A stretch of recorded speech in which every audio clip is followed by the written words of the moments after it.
చివరికి ఎరువులు కూడా బ్లాక్లో రైతులు కొనుక్కోవాల్సిన అధ్వానమైన పరిస్థితిలోకి ఈరోజు రైతు వెళ్ళిపోయారు. 263 రూపాయలకు దొరకాల్సిన ఎరువు యూరియా ఏకంగా 500 రూపాయలకు 600 రూపాయలు అన్నైతే 600 రూపాయలకు కూడా కొనుక్కున్నాడు. అవసరాన్ని బట్టి బ్లాక్లో విచ్చలవిడిగా అమ్ముతా ఉన్నారు. పంట అమ్ముదాము అని చెప్పి చూస్తే ఇన్ని నష్టాలకు ఓర్చి రైతు కష్టపడి పంట పండిస్తే పంట అమ్మాలని చూస్తే ఆ పంట గిట్టుబాటు ధరలు రాని పరిస్థితి.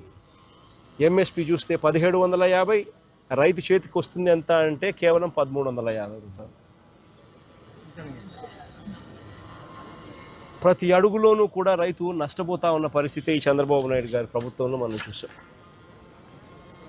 నేను అడుగుతా ఉన్నా,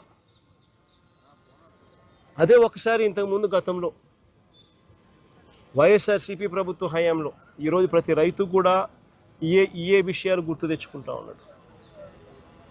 ఏ రోజు ఏ రైతు కూడా పంట నష్టం జరిగితే ఇబ్బంది పడే పరిస్థితి రావాల్సి వస్తుంది అని ఏ రోజు ఏ రైతు అధైర్యపడాల.